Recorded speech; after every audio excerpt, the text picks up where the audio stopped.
সুস্থ মানুষ এই মিথ্যা মামলার নিন্দা জানায়। দিনের বিচার ইনশাআল্লাহ বাংলা মাটিতে হবে।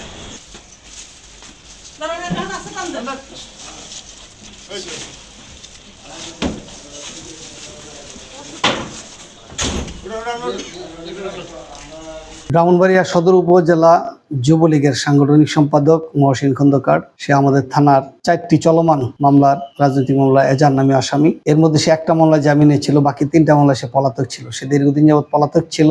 এই ঈদ উপলক্ষে সে লুকিয়ে তার বাড়িতে আসে। উক্ত সংবাদের ভিত্তিতে র্যাব 9 এবং আমাদের টিম যৌথভাবে অভিযান করে তাকে ঘাটুরাস্থ তার নিজ বাড়ি থেকে গ্রেফতার করে তাকে যথাযথ পুলিশ পাহারায় বিজ্ঞ আদালতে প্রেরণ করা হবে।